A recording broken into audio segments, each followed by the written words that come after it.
నమస్తే, నేను Vamshi. Welcome to prime time debate. కర్ణాటకలో సీఎం మార్పుపై ఊహాగానాలకు తెరపడింది. ముఖ్యమంత్రి పీఠం మార్పుపై హైకమాండ్ క్లారిటీ ఇచ్చేసింది. ఢిల్లీకి వెళ్లిన సిద్ధరామయ్య, కేసీ వేణుగోపాల్, కాంగ్రెస్ అగ్రనేత రాహుల్ గాంధీ, మల్లికార్జున ఖర్గేతో సుదీర్ఘ చర్చలు జరిపారు. అందరూ సీఎం మార్పుని అనుకున్నప్పటికీ ఎట్టకేలకు హైకమాండ్ క్లారిటీ ఇచ్చింది. లోపల ఏం చర్చలు జరిగాయో తెలియదు, కానీ బయటకు మాత్రం అసలు ఆ ఇష్యూపై ఏం చర్చలు జరగలేదన్నట్లే కేసీ వేణుగోపాల్ మాట్లాడారు. మరి హైకమాండ్తో కర్ణాటక కాంగ్రెస్ నేతలు చర్చించిన అంశాలేంటి? సీఎం పీఠం మార్పుపై నిజంగానే ఎలాంటి చర్చలు జరగలేదా? ఈ సమావేశంలో ఏ అంశంపై చర్చించారు అనే విషయాలు తెలియాలంటే వేచి చూడాల్సిందేనా? రాజకీయంలో రంగులు మారుతున్నాయా? ఏం జరగబోతుంది? కాంగ్రెస్ హైకమాండ్ ఎందుకు కన్నడ సీనియర్ నేతలను అక్కడికి పిలిచింది? ముఖ్యమంత్రి వెళ్లారు, అదేవిధంగా కేసీ వేణుగోపాల్ మాట్లాడారు, డీకే శివకుమార్కి సంబంధించి ముఖ్యమంత్రి అవ్వబోతున్నారంటూ ఊహాగానాలు వెలువడ్డాయి. ఈ ఊహాగానాలని ఎందుకు వెలువడ్డాయి? ఒక్కసారిగా ఎందుకు కేసీ వేణుగోపాల్ మరలా ఇలా మాట్లాడారు? పవర్ షేరింగ్ అని మొదటి నుంచి కన్నడ నాట వినిపిస్తుంది. ఆ పవర్ షేరింగ్కు ముహూర్తం ఇంకా ఆసన్నం కాలేదా? డీకే శివకుమార్ను చల్లబరిచే ప్రయత్నం కాంగ్రెస్ అధిష్టానం చేసిందా? సో ఏం జరిగింది ఏంటి అనేది మాట్లాడే ప్రయత్నం చేద్దాం. ఇదే అంశానికి సంబంధించి మనతో మాట్లాడేందుకు నాగేష్ గారు, కాంగ్రెస్ లీడర్, స్టూడియోలో సిద్ధంగా ఉన్నారు. అదేవిధంగా మిట్టా పార్థసారథి గారు, ఎక్స్ఎమ్మెల్యే, భారతీయ జనతా పార్టీ నుంచి జూమ్లో సిద్ధంగా ఉన్నారు. ఇక ప్రొఫెసర్ శేషు గారు, ప్రముఖ విశ్లేషకులు, జూమ్లో సిద్ధంగా ఉన్నారు. అదేవిధంగా రెహమాన్ గారు, సీనియర్ జర్నలిస్ట్, మనకు జూమ్లో సిద్ధంగా ఉన్నారు. సో శేషు గారికి, పార్థసారథి గారికి, రెహమాన్ గారికి, అదేవిధంగా నాగేష్ గారికి గుడ్ ఈవినింగ్ అండి. నమస్కారం అండి. ఇక పార్థసారథి గారు, ఏంటి మొత్తంగా రకరకాల ఊహాగానాలు, సీఎం మార్పు అనేది కంపల్సరీ ఉంటుంది, పవర్ షేరింగ్ అని మొదటి నుంచి అనుకున్నారు, ఈ రోజు ఏదో ఒక వార్త వినపడుతుంది అనుకుంటే అలాంటిది ఏం లేదు. సో పార్టీ అంతర్గత విషయాలపై చర్చించాం. అదేవిధంగా రాజ్యసభ సీట్లకు సంబంధించి కూడా కర్ణాటక నుంచి నలుగురు ఐ థింక్ సో ఆ అంశాలపైనే చర్చ సాగిందన్నట్టుగా కేసీ వేణుగోపాల్ చెప్పే ప్రయత్నం చేశారు. సో అసలు ఒకసారి కేసీ వేణుగోపాల్ ఏమన్నారో ఇప్పుడు చూద్దాం. Meeting with Honorable Congress President Mallikarjuna Kharge ji and LOP Rahul Gandhi ji. Of course, CM Siddaramaiah ji, Deputy CM DK Shivakumar ji and General Secretary in charge of Karnataka and myself be part of the discussion. Today entire discussion is only concentrated on coming Rajya Sabha elections and council elections of Karnataka. Whatever speculation you people are doing, that is only speculation, no reality at all. Today we discussed about the Rajya Sabha and the council seats of Karnataka. The candidates of Rajya Sabha and council seats of Karnataka will be announced along with the other seats like Chhattisgarh, like Madhya Pradesh and Rajasthan and Jharkhand, like the states. That's all. This is what we have decided today, nothing else. Parthasarathi గారు, చూశారు కదా, మొత్తంగా వేణుగోపాల్ అయితే రాజ్యసభ సీట్లకు సంబంధించి చర్చించాం, party అంతర్గత విషయాలు కొన్ని ఉన్నాయి, వాటి గురించి మాట్లాడామంటూ చెప్పిన పరిస్థితి. సో ఎలా చూస్తున్నారు ఈ అంశాన్ని? ఏం చెప్పదలుచుకున్నారు? ఒకటండి, కాంగ్రెస్ అనేటువంటిది ఒక శూన్య పదార్థం లేకపోతే బ్రహ్మ పదార్థం అనేటువంటి పరిస్థితిలోనే ఉంటది. ఎవరు ఎప్పుడు ఏం నిర్ణయాలు తీసుకుంటారు అనేటువంటిది ఆ అధిష్టానం యొక్క దీనికి వెళ్ళిపోతుంది. అక్కడ కింద ఉండేటువంటి వాళ్ళందరూ కూడా ఏదో ఒక రకమైనటువంటి నివేదికలు ఇచ్చేటువంటి స్థాయే తప్ప పైన వాళ్ళకు ఏమి కావాలని ఉంటుందో, పైన వాళ్ళకు కొంతమంది ప్రత్యేకమైన కోటరీ వాళ్ళకు ఉంటుంది. ఆ కోటరీ ఏం చెప్తే అదే జరుగుతుంది. దీంట్లో ఎన్ని ఊహాగానాలు చేసినా కూడా లాస్ట్ రిజల్ట్ అనేటువంటిది వాళ్ళకు ఎవరిపైన ఉండేటువంటి ఊహాగానం. ఎందుకంటే వీళ్ళు ఆల్మోస్ట్ ఆల్ ఒక రకమైనటువంటి బానిస మనస్తత్వంతోనే వాళ్ళు ఉంటారు. కేంద్రం నుంచి ఏమి చెప్తే అది మంచిదే కూడా, దాని గురించి ఏం తప్పేం లేదు. కాకపోతే వేణుగోపాల్ గారి పక్కన డీకే శివకుమార్ గారు కానీ సిద్ధరామయ్య గారు కానీ నవముఖాలతో ఉన్నారు కాబట్టి రాష్ట్రానికి ఏమీ నష్టం జరగదు అని మాత్రం మనం అనుకోవాలి. మనం ఆశించాలి. మొహం పై నవ్వేనా మనసులోంచి వస్తుందంటారా నవ్వు? కాంగ్రెస్ నేతలను అడుగుదాం. అడగండి. నాగేష్ గారు, ఏంటి అసలు మొత్తంగా రకరకాల సమీకరణాలు వినిపించాయి, కనిపించాయి. పవర్ షేరింగ్ అనేది ఎప్పటి నుంచో ఉంది. అంటే కాంగ్రెస్ పార్టీ కన్నడ అధికారంలోకి వచ్చింది అంటే DK Shivakumar charisma, DK Shivakumar కష్టపడ్డారు, తిరిగారు, పార్టీకి తన సర్వశక్తులను ఒడ్డారు. సో ఏంటి పవర్ షేరింగ్కి వచ్చేసరికి డీకే శివకుమార్కు అటు అంటే ఆ వర్గం కూడా చూస్తుంది. ఒక డీకే శివకుమారే కాదు, పరమేశ్వరను చూస్తున్నారు. ఈరోజు ఇంకా రకరకాల స్పెక్యులేషన్స్ వినిపించాయి. ఖర్గేని కూడా తెరపైకి తీసుకొచ్చిన పరిస్థితి కనిపించింది. సో ఏంటి ఈ మార్పు జరుగుతుంది అనుకున్న టైంలో ఎందుకు ఇంకా మార్పు జరగలేదు? పవర్ షేరింగ్ అనేది లేదంటారా? ఇప్పుడు మాట్లాడుతున్నట్టుగా కేసీ వేణుగోపాల్తో పాటు అటు డీకే శివకుమార్, ఇటు సిద్ధరామయ్య ఉన్నారు. అవి మనసులోంచి వస్తున్న నవ్వేనా, పెదాలపై నుంచి వస్తున్న నవ్వు అనుకోవాలా? అసంతృప్తి ఏం లేదా కాంగ్రెస్లో, కన్నడ కాంగ్రెస్లో? గుడ్ ఈవినింగ్ అండి. అసంతృప్తి, అప్సెట్, డిస్సాటిస్ఫాక్షన్ ఇలాంటి కాంగ్రెస్ పార్టీ నేతల్లో కర్ణాటకలో లేదు, తెలంగాణలో లేదు, మిగతా హిమాచల్లో కూడా లేదు. కొత్తగా ఎక్కడికక్కడ నేతలు మాట్లాడుతూనే ఉన్నారు కదా ఇప్పుడు బహిరంగంగా. యాంకర్ గారు, when it comes to Karnataka only, అసంతృప్తి అనేది ఎన్నటికీ లేదు కర్ణాటకలో. ఇప్పుడు మీరు కేసీ వేణుగోపాల్ గారి ప్రెస్ మీట్ చూస్తే మీకు ఏమనిపించింది? కొన్ని ఇంటర్నల్ మ్యాటర్స్ మేము డిస్కస్ చేసుకున్నాము, Rajya Sabha and council of states గురించి మాట్లాడుకున్నాము. స్పెక్యులేషన్స్ ఎందుకు వచ్చాయి అన్నది ఇక్కడ ఇంపార్టెంట్. స్పెక్యులేషన్ ఎవరు చేశారు? మీరు గోడీ మీడియా అని ఒకటి ఉంది దేశవ్యాప్తంలో. దేశంలో డాలర్ విలువ పెరిగిపోతుంది, రూపాయి విలువ పడిపోతుంది అన్న మనకు ఆ మీడియా చూపించలేదు. మెలోడీ చాక్లెట్ మెలోనీకి ఇస్తే మెలోడీ చాక్లెట్ ధరలు పెరిగిపోయినాయి అన్న వార్తలు గోడీ మీడియా గట్టిగా ఇచ్చింది. కానీ ఈ రోజు మనం వచ్చేదేం కాదు, నరకాన్ని చూస్తున్నాం. పెట్రోల్ రేట్లు కావచ్చు, డీజిల్ రేట్లు పెరిగిపోవడం కావచ్చు. అయితే మీడియా ఇలా ఎందుకు తయారైంది? Fourth pillar of the democracy. So మీ పార్టీలన్నీ బాగానే ఉన్నాయి కానీ వచ్చి మీడియా మీద పడుతున్నారా? ఇది మీడియాలో ఖచ్చితంగా మీడియా బాధ్యత ఏంటి? అక్కడ ఏం జరుగుతుంది ఏంటి, ఎందుకు కలుస్తున్నారు? రకరకాల ఈక్వేషన్స్ మీడియా చెప్పిందా? మీ పార్టీలోనే డీకే శివకుమార్ కు పవర్ షేరింగ్ ఇస్తామని చెప్పి మీడియా చెప్తే కాంగ్రెస్ పార్టీ విందా? ఇవన్నీ ఊహాగానాలు కాదా? ఇప్పుడు ప్రతి ఒక్క మీడియాని ఇంక్లూడ్ చేసుకోవద్దు, కానీ మేజర్ మీడియా సెగ్మెంట్ ఏదైతే ఉందో, టైమ్స్ నౌ నుంచి, ఎన్డీటీవీ నుంచి, మీరు రిపబ్లిక్ టీవీకి చూస్తూ ఉంటే ఎలాంటి అనీవెన్ లేకున్నా ఏదో జరిగిపోతుందని కాంగ్రెస్ పరిపాలిత రాష్ట్రాల్లో చూపిస్తూ ఉంటుంది నేషనల్ లెవెల్లో. ఎందుకు చూపియరండి? ఇప్పుడు పెట్రోల్ ధర, డీజిల్ ధర లాస్ట్ 1 week లోనే 4 times పెరిగింది, రైట్? ఈ రోజు ఈ సిచ్యువేషన్, గోల్డ్ కొనవద్దు, ఓవర్సీస్ వెళ్ళొద్దు, మన ప్రైమ్ మినిస్టర్ గారు వచ్చేదిన్ అన్నారు, ఇదేనా వచ్చేదిన్? ఇవన్నీ మన మీడియా, నేను ఇందాక అన్నాను చూడండి, fourth pillar of the democracy. అసలు గవర్నమెంట్ ఏంటి? గవర్నమెంట్ కి అకౌంటబిలిటీ ఉండాలి, కానీ నేషనల్ మీడియా పాత్ర కరెక్ట్ గానే ఉంది. ప్రతిపక్షమే కరెక్ట్ గా లేకపోవటం వల్ల కాక్రోచ్ లాంటి పార్టీలు వచ్చి సోషల్ మీడియా వేదికగా ప్రశ్నిస్తున్నాయి. ఆ రాజకీయ శూన్యత కాంగ్రెస్ వల్లే వచ్చిందంటూ కూడా చెప్తున్నారు కదా. మీడియా ఒకవైపే మీరు చూసారేమో, మరోవైపు చూస్తే ఆ కాక్రోచ్ పార్టీని కూడా తీసుకొచ్చి చూపిస్తున్నాం కదా. ఆ రాజకీయ శూన్యత కాంగ్రెస్ ప్రశ్నించలేకపోవటం వల్లే, కాంగ్రెస్ భారతీయ జనతా పార్టీకి గట్టిగా సమాధానం చెప్పలేకపోవటం వల్లే కాక్రోచ్ లాంటి పార్టీలు వచ్చాయనేది కూడా కనిపిస్తుంది కదా. ఇది T20 వరల్డ్. ఎంత సెన్సిటైజ్ గా మాట్లాడితే అంత అట్రాక్ట్ చేయగలుగుతారు. ఎంత వాట్సాప్ యూనివర్సిటీలో ఫేక్ స్క్రోల్ అవుతే అది వాస్తవం అయిపోతూ ఉంటుంది. ఇప్పుడు మీరు రాహుల్ గాంధీ గారిది last 12 years of the journey as a leader of the opposition గా చూస్తే, మధుబాజీ కేసు, ఇన్సైడర్ ట్రేడింగ్ అవుతుంది అంటున్నాడు ఆయన, right? Adani is in massive corruption లో ఉన్నారు, పూంజీపతులు పెరిగిపోతున్నారు. ఇప్పుడు కాంగ్రెస్ అధికారంలో ఉంటే రిలయన్స్ ఆస్తులు పెరుగుతాయి, భారతీయ జనతా పార్టీ అధికారంలో ఉంటే అదానీలు పెరుగుతారనేది మొత్తంగా ప్రపంచం అంతా కూడా చూస్తుంది. ఈ అంశం గురించి మాట్లాడదాం. యాంకర్ గారు, మీరు యాంకర్ కాదు, డిబేటర్ నేను. సో మళ్ళీ మీకు టైం ఇస్తాను, కానీ డిబేట్ అనేది నేను టైం ఇస్తాను, మీకు టైం ఇస్తాను. శేషు సార్, ఏంటి మొత్తంగా ఈ కాంగ్రెస్ కన్నడ నాట పరిణామాలు అయితే మనం చూసాం. డీకే శివకుమారే కాదు, పరమేశ్వరన్ లాంటి వాళ్ళు కూడా అక్కడ ముఖ్యమంత్రి పీఠాన్ని, ఎవరైనా ఆశ అనేది ఖచ్చితంగా ఉంటుంది, అండ్ పవర్ షేరింగ్ అనే అంశాన్ని కూడా వాళ్లే ముందు తీసుకొచ్చారు. సో ఎలా చూస్తున్నారు ఈ రోజు జరిగిన ఎపిసోడ్ మొత్తాన్ని సార్? మీరు చెప్తున్నటువంటి పరమేశ్వరను ఆ రాష్ట్ర హోంశాఖ మంత్రి, దళిత కమ్యూనిటీ, ఎస్సీ సామాజిక వర్గానికి చెందినటువంటి వ్యక్తి. గతంలో కూడా సిద్ధరామయ్య ముఖ్యమంత్రి చేసినప్పుడు కాంగ్రెస్ పార్టీ పరమేశ్వరను ముఖ్యమంత్రి పోటీదారుడే. మధ్యలో ఇప్పుడు 2023లో కాంగ్రెస్ అక్కడ గెలిచిన తర్వాత అప్పటి పిసిసి అధ్యక్షుడు, ఇప్పటి పిసిసి అధ్యక్షుడు డీకే శివకుమార్ పోటీదారుడిగా వచ్చారు. అయితే 2023లో మీకు కర్ణాటకలో ఎన్నికల్లో కాంగ్రెస్ పార్టీ విజయం సాధించినప్పుడు సిఎల్పి నాయకుడిగా ఉన్నటువంటి సిద్ధరామయ్య, పిసిసి అధ్యక్షుడిగా ఉన్నటువంటి డీకే శివకుమార్ ఇద్దరు కూడా ముఖ్యమంత్రి పదవికి పోటీ పడ్డారు. ముఖ్యమంత్రి పదవికి పోటీ పడినప్పుడు సిద్ధరామయ్యకేమో సిఎల్పిలో మద్దతు ఉంది, ఎమ్మెల్యేల మద్దతు ఉంది. డీకే శివకుమార్ కేమో కాంగ్రెస్ పార్టీలో మద్దతు ఉంది. దాంతో కాంగ్రెస్ పార్టీ అధిష్టానం ఎవరిని ముఖ్యమంత్రి చేయాలనేది మల్లగులాలు పడినటువంటి సందర్భంలో ఆల్రెడీ ఒకసారి ముఖ్యమంత్రిగా పనిచేసినటువంటి సిద్ధరామయ్య వైపుకి రాహుల్ గాంధీ కొద్దిగా మొగ్గు చూపినటువంటి సందర్భంలో మొత్తానికి సిద్ధరామయ్యని ముఖ్యమంత్రి చేసేటప్పుడు డీకే శివకుమార్ గట్టిగా పట్టుబట్టారు. ఎందుకనంటే సౌత్ ఇండియాలో ఎక్కడ కాంగ్రెస్ పార్టీకి ఏ సమస్య వచ్చినా డీకే శివకుమార్ ఒక ట్రబుల్ షూటర్ గా వెళ్తున్నారు. డీకే శివకుమార్ పాత్ర మనం చాలా గణనీయమైనటువంటి పాత్ర.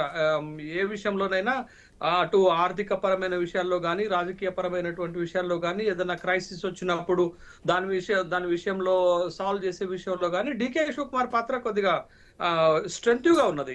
ఒకప్పుడు ముప్పనార్ ఈ బాధ్యతలు తీసుకునేవాడు. జీకే ముప్పనార్ తమిళనాడుకు సంబంధించినటువంటి వ్యక్తి ఆ బాధ్యతలు చూసేవాడు. ఈ ముప్పనార్ చనిపోయిన తర్వాత డికే శివకుమార్ లాంటి కొంతమంది ఇప్పుడు ఆ రోల్ కి వచ్చినటువంటి సందర్భంలో తను గట్టిగా పట్టుబట్టిన సందర్భంలో ఒక రాజీ ఫార్ములా చేశారు. ఏం రాజీ ఫార్ములా చేశారంటే పవర్ షేరింగ్ 2.5 years ఇద్దరు చేయాలనుకున్నప్పుడు మళ్ళీ సిద్ధరామయ్య గట్టిగా పట్టుబట్టారు. ఫస్ట్ టర్మ్ 2.5 years నేనే ముఖ్యమంత్రిగా ఉంటానని పట్టుబట్టారు. అయితే ఈ మే 20 నాటికి కాంగ్రెస్ మీకు కర్ణాటకలో అధికారంలోకి వచ్చి 3 సంవత్సరాలు పూర్తవుతుంది. కానీ గత 6 నెలలుగా కర్ణాటకలో జరుగుతున్నటువంటి ఒక అంశం ఏంటంటే ముఖ్యమంత్రిని మారుస్తున్నారు, డికే శివకుమార్ ముఖ్యమంత్రి అవుతున్నారు అనేది వాళ్ళ వర్గం చేస్తుంటే సిద్ధరామయ్య వర్గం ముఖ్యమంత్రి మారట్లేదు, 5 సంవత్సరాలు నేనే ముఖ్యమంత్రిగా ఉంటాననేది ఒక 6 నెలలుగా జరుగుతున్నటువంటి అంశం. అయితే ఇప్పుడు 3 సంవత్సరాలు అయిపోయింది కాబట్టి మే 26వ తారీఖు నాడు కాంగ్రెస్ పార్టీ అధిష్టానం ఇందిరాభవన్ కి వీళ్ళిద్దరు నాయకుల్ని పిలవటంతో ఊహాగానాలు మళ్ళొకసారి మొదలైనాయి. ఈ అంశం వస్తుందా ఏంటి అనేది. అయితే ఇప్పుడు కేసీ వేణుగోపాల్ చెప్తున్నది ఏంటంటే పైకి ఒకటి చెప్తున్నారు, బట్ లోపల డిస్కషన్ మాత్రం ఖచ్చితంగా పవర్ షేరింగ్ ముఖ్యమంత్రి చేంజ్ మీద జరిగినటువంటి అంశమే. పైకి ఏం చెప్తున్నారంటే ఇప్పుడు జూన్ 1వ తారీఖు నాడు నామినేషన్స్ వేయాల్సి ఉంటుంది. జూన్ 18వ తారీఖు నాడు రాజ్యసభ ఎన్నికలు ఉన్నాయి. 10 రాష్ట్రాల్లో 24 రాజ్యసభ ఖాళీలకి ఎన్నికలు జరిగేది ఉంది. కర్ణాటక నుంచి 4 వేకెన్సీస్ ఉన్నాయి. ఖచ్చితంగా కాంగ్రెస్ పార్టీ 3 గెలుస్తుంది వాళ్ళకు ఉన్నటువంటి సంఖ్యాబలం ప్రకారంగా. తర్వాత 7 లెజిస్లేటివ్ కౌన్సిల్ మెంబర్స్ ని కూడా సెలెక్ట్ చేయాల్సినటువంటి సందర్భం ఉంది. పైకి చెప్తుంది ఇదే అయితే, బట్ లోపల జరిగినటువంటి డిస్కషన్ పవర్ షేరింగ్ విషయంలో కానీ ముఖ్యమంత్రి మార్పు విషయంలో కానీ జరిగినటువంటి అంశాన్ని మనం చూడాలి. దీంట్లో మనం ఇంకొక కోణాన్ని మీకు చూపెడతాను. కాంగ్రెస్ పార్టీ తన ముఖ్యమంత్రుల పైన ఒకప్పుడు ఉన్నటువంటి గ్రిప్ ఇప్పుడు లేదని చెప్తున్నాను. ఎందుకు చెప్తున్నానంటే భారతీయ జనతా పార్టీ ఇటీవలనే మీకు బీహార్ లో ముఖ్యమంత్రిని మార్చింది. నితీష్ కుమార్ ను మార్చి సామ్రాట్ చౌదరిని ముఖ్యమంత్రిగా తీసుకుని వాళ్ళు అనుకున్నదే తాడు, వాళ్ళు ఎవరిని పెట్టాలనుకుంటే వాళ్ళని పెట్టగలిగింది. ఇంకొక అంశం చెప్తాను. భారతీయ జనతా పార్టీకి తన ముఖ్యమంత్రుల మీద ఎంత పట్టుంది అనేటటువంటి విషయం ఏం చెప్తున్నానంటే ఉత్తరాఖండ్ లో పుష్కర్ సింగ్ ధామి శాసనసభ్యుడిగా ఓడిపోతే ముఖ్యమంత్రిగా పెట్టారు. తర్వాత మీకు గోవాలో ప్రమోద్ సావంత్ శాసనసభ్యుడిగా ఓడిపోతే తన్నే ముఖ్యమంత్రిగా కొనసాగించారు. అంటే భారతీయ జనతా పార్టీకి ఆ పార్టీ పైన ఆ నిర్ణయాల పైన అంత గట్టి పట్టు ఉంది. బట్ ఇప్పుడు కాంగ్రెస్ ఉన్నటువంటి పరిస్థితులలో ఆ పట్టు లేదు. మీకు హిమాచల్ ప్రదేశ్ లో అదే జరుగుతుంది. సుఖ్వీందర్ సింగ్ సుక్కుని మార్చాలంటే మార్చలేకపోతున్నారు అక్కడ. ఇక్కడ కర్ణాటకలో పవర్ షేరింగ్ విషయంలో ముందు జరిగినటువంటి ఒప్పందాల విషయంలో అక్కడ కూడా జరగలేకపోతుంది అనేటటువంటి విషయం. ఇది ఒక అంశం. అయితే ఇంకొక 2 ఉదాహరణలు చెప్తాను నేను. ఆ 2 ఉదాహరణలు ఏంటంటే, ఒకటి రాజస్థాన్ కు సంబంధించినటువంటి ఉదాహరణ. 2018 నుంచి 2023 వరకు రాజస్థాన్ లో కాంగ్రెస్ పార్టీ అధికారంలో ఉంది. అధికారంలో ఉన్నప్పుడు యాక్చువల్ గా అక్కడ కాంగ్రెస్ పార్టీని అధికారంలోకి తీసుకొచ్చింది పిసిసి అధ్యక్షుడిగా సచిన్ పైలట్ తీసుకొచ్చారు. కానీ సీనియర్ నాయకుడిగా సోనియా గాంధీ జోక్యం చేసుకుని ముఖ్యమంత్రిగా అశోక్ గెహ్లోట్ కి అవకాశం ఇస్తే 2 వర్గాలు 5 సంవత్సరాలు పోట్లాడుకుంటే 2023 ఎన్నికల్లో రాజస్థాన్ లో కాంగ్రెస్ పార్టీ ఘోర వైఫల్యం చెందింది. అక్కడ ముఖ్యమంత్రిని మార్చకపోవడం. ఇప్పుడు కర్ణాటకలో కూడా శశి సార్, ఇప్పుడు కర్ణాటకలో కూడా మనకు పైకి కనిపించకపోయినా వీళ్ళిద్దరు డిస్కషన్ కొనసాగుతుంది. అంటే లోపల యుద్ధం అయితే కొనసాగుతుంది. అందువల్ల కాస్త పాలనపై పట్టు సడలినట్టు కనిపించట్లేదా? ఈ అంశం గురించి అక్కడ మొత్తంగా కుర్చీల చుట్టూనే ఆట సాగుతోంది తప్ప పాలనపై పట్టు సడలుతోంది. భారతీయ జనతా పార్టీ ఏమాత్రం అవకాశం దొరికినా కన్నడ నాట విజృంభించే అవకాశాలు కనిపిస్తున్నాయి. మొన్న కేరళలో కాస్త ఊపు రావటం, అదేవిధంగా ఇటు తెలంగాణలో అధికారంలో ఉండటం, కర్ణాటకలో అధికారంలో ఉండటం, ఉత్తరాది పోయినా దక్షిణాదిలో కాస్త పట్టు నిలుపుకోవాలన్న కాంగ్రెస్ ఇక్కడ కొంత యాక్టివ్గా ఫాస్ట్గా నిర్ణయాలు తీసుకోవాల్సిన అవసరం లేదంటారా? వంశీ గారు, మీకు అట్లానే ప్యానెల్లో ఉన్న మిత్రులందరికీ గుడ్ ఈవినింగ్. అట్లానే ఐ న్యూస్ వీక్షకులకు అందరికీ శుభసాయం. మనం నిజానికి ఒక దశ కాంగ్రెస్ పార్టీ అప్రతిహతంగా దేశంలో దూసుకుపోయి ఈ ఇందిరాగాంధీ కావచ్చు, లేకపోతే కొంతకాలం సోనియా గాంధీ సమయంలో ఒక దూసుకుపోయి డైనమిజం అనేది కనపడింది. తర్వాత రాజశేఖర రెడ్డి లాంటి వాళ్ళు ముఖ్యమంత్రులు అయిన తర్వాత ఆయన చనిపోయేంత వరకు 5 ఏళ్ళు ఆయనే ముఖ్యమంత్రి. ఆ తర్వాత రోసయ్య మళ్ళీ తెలంగాణ ఉద్యమం ఉధృతంగా సాగినప్పుడు కిరణ్ కుమార్ రెడ్డి లాంటి వాళ్ళని తీసుకొచ్చి మళ్ళీ ముఖ్యమంత్రులు చేయడం జరిగింది. అయితే ఇప్పుడు మీరు అంటున్నట్టుగా సౌత్ ఇండియాలోనే కాంగ్రెస్ పార్టీ చాలా బలంగా కనపడుతోంది. ఒక ఆంధ్రప్రదేశ్, తెలంగాణ విభజన కారణంగా ఆంధ్రప్రదేశ్ లో కాస్త వారు దాదాపు బలహీనంగా Yes. ఉన్నప్పటికీ ఇప్పుడు తమిళనాడులో వాళ్ళకు అనుకూలమైనటువంటి ప్రభుత్వం, కేరళలో, తెలంగాణలో, కర్ణాటకలో దాదాపుగా వీళ్ళదే ప్రభుత్వాలు అన్నట్టుగా కొనసాగుతుంది. అంటే ఇండు కూటమి భాగస్వామి తోటి తమిళనాడులో కూడా ఇప్పుడు రావడం చేత ప్రభుత్వం ఇక్కడ కూడా మేమే ఉన్నామని అనిపించుకోగలిగారు. ఈ అంశాలని పక్కన పెడితే కర్ణాటక విషయంలో చాలా ఆచితూచి ముందు నుంచి వీళ్ళు అడుగులు వేస్తున్నారు. ఒక ట్రబుల్ షూటర్ గా, అంటే తమ పార్టీ ఎమ్మెల్యేలను నిలువున బీజేపీ చీల్చగలిగినప్పుడు ఆ పార్టీ క్యాంపు దగ్గరికి కూడా శివకుమార్ వెళ్ళి మాట్లాడే ప్రయత్నం అంటూ చేసి అంత సాహసం చేసినటువంటి నాయకుడు శివకుమార్. అయితే అక్కడ కులాల సమీకరణ చూసినప్పుడు కుర్బ కమ్యూనిటీకి సంబంధించినటువంటి నాయకుడు ప్రజల్లో చాలా అంటే ఒక బలమైన నాయకుడిగా సిద్దిరామయ్యకి పేరుంది. అంతే కష్టపడే నాయకుడిగా శివకుమార్ కూడా పేరుంది. వీళ్ళిద్దరిని కంపేర్ చేసుకున్నప్పుడు ఆ పార్టీకి నాయకత్వంగా లేకపోతే ప్రజల్లో ఒక గొప్ప ఫేస్ గా సిద్దిరామయ్యనే వాళ్ళ అధిష్టానం భావించి రాహుల్ లాంటి వాళ్ళ ఆశీస్సులు కూడా సిద్దిరామయ్యకే ఉన్నట్టుగా మనకు కనిపించినాయి. అయితే వీళ్ళిద్దరూ కాదనుకుంటే కనుక మళ్ళీ మల్లికార్జున్ ఖర్గే వచ్చేటువంటి పరిస్థితి ఉంది. అయితే మినిస్టర్స్ షేరింగ్ లో, పవర్ షేరింగ్ లో వచ్చేసి దాదాపుగా ఇద్దరు అక్కడ చలాయించుకుంటున్నట్టుగానే వాళ్ళ పలుకుబడి ఇద్దరిది నడుస్తున్నట్టుగానే తాము అనుకున్నది చేస్తున్నట్టుగానే వాళ్ళిద్దరు కొంత మేరకు అక్కడ సాటిస్ఫాక్షన్ ఇద్దరికి ఉన్నట్టు కనపడుతుంది. ఒకవేళ మల్లికార్జున్ ఖర్గే వస్తే మళ్ళీ కొత్త సమీకరణలో ఆల్రెడీ ఆయన ఏఐసిసి అధ్యక్షునిగా ఉన్నాడు. ఆల్రెడీ ఆయన కేంద్ర అంటే వాళ్ళ అధిష్టానంతో డైరెక్ట్ కాంటాక్ట్ ఉన్నటువంటి వ్యక్తి. తను అనుకున్న దిశగా తను అనుకున్నటు వైపు ప్రయాణం చేసేటువంటి అవకాశం ఉంది. ఒకవేళ అంటే మళ్ళీ పెన్నంలో నుంచి పొయ్యిలోకి పోయినటువంటి పరిస్థితి వీళ్ళిద్దరికి ఉంటది. కాబట్టి ఎక్కడో చోట మళ్ళీ కాంప్రమైజ్ అవుతూ లేకపోతే తన ఇప్పుడు ఈ 3 ఏళ్ల తర్వాత మంత్రివర్గ విస్తరణ, ప్రక్షాళన అట్లాంటిది ఏమైనా ఉంటే మళ్ళీ శివకుమార్ వర్గం మళ్ళీ అందులో పట్టు సంపాదించేందుకు లేకపోతే ఎమ్మెల్సీలు, రాజ్యసభలు ఇట్లాంటి వాటిలో తన వర్గాన్ని పెంచుకునేందుకు కాస్త వెనుకడిగేసినట్టుగానే కనపడుతోంది. అయితే దక్షిణాదిలో పట్టు నిలుపుకోవాలనేటువంటి ప్రయత్నం కాంగ్రెస్ పార్టీ తీవ్రంగా చేస్తున్నట్టుగా కనపడుతుంది. మిగిలిన రాష్ట్రాలలో గివ్ అప్ ఇచ్చినట్టుగా కూడా కనపడుతుంది. ఫైట్ లో పూర్తిగా దిగి ఫైట్ చేస్తున్నటువంటి పరిస్థితి కూడా మనకు కనపడడం లేదు. ప్రజల్లో బీజేపీ పట్ల తీవ్రమైనటువంటి అసంతృప్తి ఏ రూపంలో ఉందో, ఏ స్థాయిలో ఉందో దాన్ని పూర్తి స్థాయిలో క్యాచ్ చేసి ప్రతిపక్ష పాత్ర పోషించి ప్రభుత్వాన్ని అంటే ఇప్పుడు 10 రోజుల్లో 4 సార్లు పెట్రోల్ ధరలు పెరిగినా, మిగతా కేంద్ర ప్రభుత్వం సంబంధించినటువంటి వైఫల్యాన్ని గతంలో చిన్న అంశాలండి. రెహమాన్ గారు ఒక సీనియర్ జర్నలిస్ట్ గా మీకు గుర్తు చేయాల్సిన అంశం లేదు. Gas, petrol ధరలతోనే Bharatiya Janata party Congress నీరుకున పెట్టింది. మోడీ సర్కార్ అధికారంలోకి రావడానికి, మోడీ పీఎం కావడానికి కూడా ప్రధాన కారణం అదే. గ్యాస్ బండలు పట్టుకొని మరీ తిరిగారు. సో ప్రజాక్షేత్రంలో సమస్యలను చూపించగలిగారు. ఈ రోజు ఇక్కడ గ్యాస్ ధరలు పెరుగుతున్నా, పెట్రోల్ ధరలు పెరుగుతున్నా ఒక ప్రతిపక్షంగా అంత గట్టిగా ప్రయత్నించిన పరిస్థితి అయితే కనిపించలేదంటారా? డెఫినెట్ గా వంశీ గారు, అప్పట్లో గుజరాత్ ముఖ్యమంత్రిగా నరేంద్ర మోడీ ఉన్నప్పుడు ప్రతి సభలో ఆఫ్ఘనిస్తాన్ రూపాయి పడిపోదు, పాకిస్తాన్ రూపాయి పడిపోదు, బంగ్లాదేశ్ రూపాయి పడిపోదు, ఎందుకు డాలర్ తో పోలిస్తే రూపాయి ఇంత దిగజారిపోతుంది అంటే ఇప్పుడు మరీ కనిష్ట పరిస్థితికి రూపాయి చేరుకుంది, దాన్ని ఎక్స్పోజ్ చేసేటువంటి పరిస్థితి. అట్లానే డాలర్ తో పోల్చినప్పుడు అంటే రూపాయి ఎంత కనిష్టానికి వెళ్ళిపోయింది అనేది ఒక విషయం అయితే, అట్లానే క్రూడ్ ఆయిల్ ధరలు కూడా మనం కంపేర్ చేసినప్పుడు మన్మోహన్ సింగ్ అప్పుడు 140, 115 ఉండే, ఇప్పుడు ఉన్నటువంటి క్రూడ్ ఆయిల్ రేట్. రెహమాన్ గారు ఇదే అంశానికి సంబంధించి మనతో మాట్లాడేందుకు కేంద్ర మాజీ మంత్రి జేడి శీలం గారు ఫోన్ ఇన్ లో సిద్ధంగా ఉన్నారు. శీలం గారు నమస్కారం. చెప్పండి. ఏంటి, ఏం జరుగుతుంది కర్ణాటకలో? లోపల ఒకటి, పైకి ఒకటి, పైకి నవ్వులు కనిపిస్తున్నాయి కానీ లోపల మాత్రం అంతర్మతనం గట్టిగానే జరుగుతుందా? డీకే శివకుమార్ కు పగ్గాలు అప్పగించే దిశగా ఏమైనా అడుగులు పడుతున్నాయా? ఇంకా రాబోయేది ఎన్నికల సంవత్సరమే, 1 సంవత్సరమే ఉంది, మరి ఏం చేయబోతున్నారు? ఐ థింక్ సిద్ధరామయ్య గారు దిగిపోతారండి దేశంలో.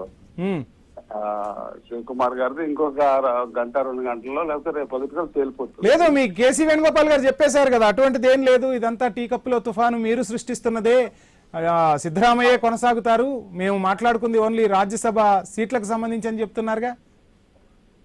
సర్లే కానీ బట్ ఐ థింక్ ఆయన రాజ్యసభ సీట్ ఇవ్వాలని ఏదో జరుగుతా ఉంది. సిద్ధరామయ్య గారికి Rajya Sabha seat. I think it will be settled. So ఇది లేటెస్ట్ బ్రేకింగ్ అనుకోవచ్చా? నా రీడింగ్ అది. బట్ ఎందుకంటే మీరు కర్ణాటక క్యాడర్ నుంచి కూడా ఉన్నారు కాబట్టి ఒక అడ్మినిస్ట్రేటర్ గా చెప్తున్నారా, ఒక రాజకీయవేత్తగా చెప్తున్నారా మీ ఎజంప్షన్? ఏమైనా అనుకోండి, బట్ నా రీడింగ్ ఏంటంటే there will be a change అని. ఖచ్చితంగా చేంజ్ ఉంటుందంటారు. ఉండొచ్చు. ఎందుకంటే సో మెనీ ఫ్యాక్టర్స్, ఒకటి కాదు. బట్ ఆయన it is with his terms, not ఆయన అంటే పంజాబ్ లా కాకూడదు కదా. పంజాబ్ సిచ్యువేషన్ వేరు. ఇక్కడ ఇతను కూడా ఈక్వల్లీ పాపం కష్టపడ్డాడు, చాలా పని చేశాడు, నడుస్తా ఉంది. ఇంకా still not close chapter, going on. I think రేపటిలో తెలుస్తుంది. రేపు ఈవినింగ్ క్లారిటీ వస్తుందంటారా? 100%. ఈ రాజ్యసభ ఇవన్నీ ఉన్నాయి కదా. రైట్. థ్యాంక్ యూ జేడీ శీలం గారు. నగేష్ గారు, ఏంటి మొత్తంగా మీ నేత, సీనియర్ నేత ఒక బాంబు పేల్చేశారు. సో ముఖ్యమంత్రి పీఠం గురించే లోపల చర్చ జరుగుతోంది. రేపు ఖచ్చితంగా డీకే శివకుమార్ సీఎం కాబోతున్నారంటూ కూడా మీ పార్టీ సీనియర్ నేత జేడీ శీలం గారు చెప్తున్న పరిస్థితి. మీరేమో ఇటువంటిది ఏమీ లేదు, అక్కడ అధికార మార్పిడి ఏమీ ఉండదు, రాజ్యసభ సీట్ల గురించే చర్చిస్తున్నామని చెప్పి కేసీ వేణుగోపాల్ వ్యాఖ్యల్ని మీరు చెప్పే ప్రయత్నం చేశారు.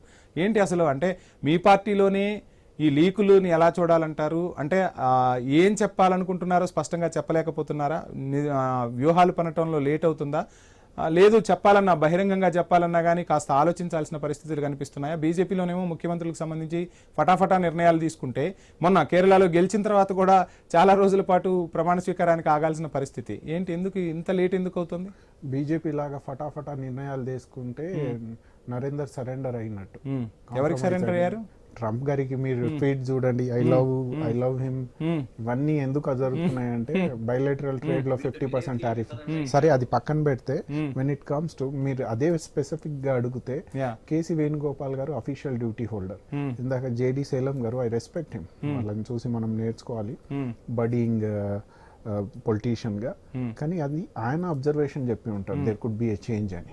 నేను అంటున్నది ఏంది, పార్టీ లైన్స్ లో ఈ తుఫాన్ సృష్టించింది, ఓ హరికేన్ వచ్చేస్తుంది, ఇంకా అయిపోతుంది, మార్పు అయిపోతుంది. వాస్తవానికి అకౌంటబిలిటీ, ఇంటర్నల్ డెమోక్రసీ, స్వేచ్ఛ అనేది కాంగ్రెస్ పార్టీలో ఎక్కువ ఉంటుంది. కానీ ఈ అలజడి, ఈ సర్కమ్స్టాన్సెస్ క్రియేట్ చేసింది గోడీ మీడియా అని నేను వన్ సైడెడ్ గా చెప్తున్నాను. బట్ లెట్స్ ఇప్పుడు సిద్ధరామయ్య గారు సీఎం ఉన్నప్పుడు, డీకే శివకుమార్ గారు డిప్యూటీ సీఎం ఉన్నప్పుడు ఎంత రెస్పెక్టెడ్ ఓరియంటెడ్ రిలేషన్షిప్ ఉంది, మ్యూచువల్ రెస్పెక్ట్ లో ఆ రిలేషన్షిప్ ఉంది. మీకు ఎక్కడైనా మీడియా ముందు బయటపడుతుందా? అలా ఏం లేదు కదా. రైట్. ఇప్పుడు ఒకసారి బీజేపీ వాయిస్ తీసుకుందాం. ఇది ఏంటి పార్థసారథి గారు, ఎలా చూస్తున్నారు ఈ కమెంట్స్ ని? పాపం బోడీ మీడియా ఏం చెప్తోందో చూస్తున్నారు. రాహుల్ బోడీ మీడియా అంటారు కదా. బోడీ మీడియా అంటే బోడిగుండు, ఏమి ఉండదు, ఏమి ఉండదాన్ని కూడా మాకెంత వెంట్రుకున్నట్లుగా ప్రచారం చేసుకునేటువంటి బోడీ మీడియా ఏం చెప్తుందో అనేటువంటి చూద్దాం. అది దానికి సంబంధించి మనం పెద్దగా చూడాల్సిన పని లేదు. అది కాకపోతే ఇక్కడ ఇంతకుముందే నేను చెప్పినట్లుగానే ఇప్పుడే మనం చూస్తున్నాం, లోపల ఏమి జరుగుతుంది అనేటువంటిది అధిష్టానం యొక్క, వాళ్ళ యొక్క బానిసలుగా ఎవరు ఉండగలుగుతారు అనేటువంటిది తప్ప ఇంకొకటి చూడరు. వాళ్ళు ఎవరు వాళ్ళకు బానిసలుగా ఉంటారు, ఎవరు మాకు మొత్తం అంతా ఫండ్స్ ఏ విధంగా సక్రమంగా తీసుకొని వస్తారు, మా యొక్క అవినీతి యొక్క డబ్బులు ఏ విధంగా మాకు ఎవరు సక్సెస్ఫుల్ గా సరఫరా చేస్తారు. నో డౌట్ డీకే శివకుమార్ గారికి కాంగ్రెస్ పార్టీని నడపడంలో ఉండేటువంటి లక్షణాలు వాళ్ళకు ఉన్నాయి. ఈజ్ ట్రబుల్ షూటర్ గా ఉన్నాడు. అనేక రకాల సందర్భాల్లో అనేక రాష్ట్రాలకు ఫండ్స్ ఆయన పంపిస్తున్నారు, అనేక రకాలుగా వాళ్ళు సంపాదిస్తున్నారు, ఫండ్స్ కూడా పంపిస్తూనే ఉన్నారు. So that is they look after. నేనేమంటానంటే వీళ్ళ మధ్యలో వచ్చిండేటువంటి అంతర్గత కలహాల కారణంగా రాష్ట్ర అభివృద్ధి ఆగకూడదు. We are not that much. ఏం లక్షణంగా వాళ్ళు ఉన్నంత మాత్రం ఏదో అయిపోతుందని చెప్పేసి అనుకోవడం లేదు. జరిగే నష్టం జరుగుతూనే ఉంది. 5 సంవత్సరాల తర్వాత మేము చూసుకుంటాం. ఇక్కడ ఉండేటువంటి దాంట్లో 2 సంవత్సరాల తర్వాత భారతీయ జనతా పార్టీ రాబోతుందా కర్ణాటకలో? 100కి 1000% వస్తుందండి, వాళ్ళ అనుమానం ఏముంది? యా రైట్ 100కి 1000% వస్తుంది. యా రైట్ శేషు సార్ ఎలా చూస్తున్నారు? మొత్తంగా 2 స్టేట్మెంట్లు మనం విన్నాం ఇప్పుడే. సో ఏంటి అసలు కాంగ్రెస్ లో ఏం జరుగుతుంది? ఇంకొక అంశం కూడా మనం మాట్లాడుకుంది ఇందాక, పాలన ఇంపార్టెంట్. ఇప్పుడు ఇంకొక సంవత్సరమే ఉంది, సంవత్సరం తర్వాత ఎలక్షన్ ఏరియా అవుతుంది. సో ఏంటి అంటే ఇటువంటి పరిస్థితుల్లోనే అధికారాన్ని కోల్పోయిన సందర్భాలు కూడా చాలా సార్లు చూసాం. కాంగ్రెస్ అధిష్టానం మేలుకోవాల్సిన పరిస్థితి కనిపిస్తుందా? వంశీ, ఇప్పుడు జేడి శ్రీలంగ్ గారు పంజాబ్ ఇన్సిడెంట్ చెప్పారు. పంజాబ్ లో కెప్టెన్ అమరీందర్ సింగ్ రెండోసారి అధికారంలోకి తీసుకొచ్చిన తర్వాత, నవజోత్ సింగ్ సిద్ధు ఉప ముఖ్యమంత్రి అయిన తర్వాత ఇద్దరికి పడేది కాదు. గొడవలు పెట్టుకునే సందర్భంలో 4 సంవత్సరాల తర్వాత కెప్టెన్ అమరీందర్ సింగ్ ని తీసివేసి అక్కడ చరణ్జిత్ సింగ్ సన్నీని ముఖ్యమంత్రిగా చేశారు. ముఖ్యమంత్రిగా చేసి ఎలక్షన్ లో ఓడిపోతే కాంగ్రెస్ పార్టీ ఘోర పరాజయాన్ని చూసింది. అదే ఉదాహరణని జేడి శ్రీలంగ్ గారు చెప్పారు. ఎట్ ద సేమ్ టైం మీరు కర్ణాటక వస్తే, కర్ణాటకలో ఇప్పుడు రఫీ అన్న గారు అన్నట్టు మీరు కేసీ వేణుగోపాల్ ఉదంతాన్ని చూడండి. కేసీ వేణుగోపాల్ కేరళలో ముఖ్యమంత్రి కాలేకపోయారు. ఇక్కడ కూడా మీకు మల్లికార్జున్ ఖర్గే ఖచ్చితంగా కర్ణాటక ముఖ్యమంత్రి కాలేరు. ఎందుకంటే ఆయన ఆస్పిరెంట్ కాదు, అక్కడ పబ్లిక్ లో బలం ఉన్నటువంటి నేత కూడా కాదు. కాబట్టి ఆ ప్రశ్న రాదు. అయితే ఇప్పుడు ఉన్నటువంటి ముఖ్యమంత్రిని మార్చే శివకుమార్ అన్న కావాలి, లేకపోతే మధ్యస్థంగా పరమేశ్వర్ ని సిద్ధరామయ్య ప్రపోజల్ చేసి ఒక దళిత ముఖ్యమంత్రిని పెట్టేటటువంటి అంశం అన్న తెరపైకి వస్తుంది. ఇదే అయితే మీరు 2023లో కాంగ్రెస్ పార్టీ ఇద్దరు కలిసి పనిచేస్తే, ఎవరు డీకే శివకుమార్ సిద్ధరామయ్య బలంగా కలిసి పనిచేస్తే కాంగ్రెస్ గెలిచింది. కానీ ఒక 6 నెలలు తిరక్క ముందే 2024 లోక్సభ ఎన్నికలకు వచ్చేసరికి అక్కడ పరిస్థితులు మారిపోయినటువంటి సందర్భం ఉంది. ఆ పరిస్థితి ఏంటంటే మొత్తం కర్ణాటక రాజకీయాల్లో కుల ప్రభావం బాగా ఉంటుంది. ఆ కుల ప్రభావం ఏంటి అని అంటే, మీకు అక్కడ లింగాయతులు ఒక్కలింగలు మొత్తం రాజకీయాన్ని ప్రభావితం చేస్తారు. ఆ ఒక్కలింగ సామాజిక వర్గానికి చెందినటువంటి జేడీఎస్ బీజేపీతో కలవటంతో కాంగ్రెస్ అక్కడ ఓడిపోయింది. 17 లోక్సభ స్థానాల్లో బీజేపీ గెలిస్తే 9 లోక్సభ స్థానాల్లో మాత్రమే కాంగ్రెస్ పార్టీ గెలవగలిగింది. కానీ 2023లో అదే ఒక్కలింగ సామాజిక వర్గానికి చెందినటువంటి డీకే శివకుమార్ ముఖ్యమంత్రి అవుతారని ఒక్కలింగలు మొత్తం కాంగ్రెస్ కు ఓటేస్తే కాంగ్రెస్ విజయం సాధించగలిగింది. అయితే ఇప్పుడు కాంగ్రెస్ కి అక్కడ ఉన్నటువంటి పరిస్థితి ఏంటంటే, సిద్ధరామయ్య గారు ఈ ఒక్కలింగలను లేకపోతే లింగాయతులను రాజకీయ ప్రభావితం కాకుండా చూడటానికి తను ఒక మోడల్ క్రియేట్ చేశారు. అహిందా మోడల్ ఏంటంటే బీసీలు, మైనారిటీలు, ఇతర ఎస్టీలు, ఇతర లోయర్ క్యాస్ట్ కులాలన్నింటినీ కలిపి ఒక అహిందా మోడల్ తయారు చేశాడు.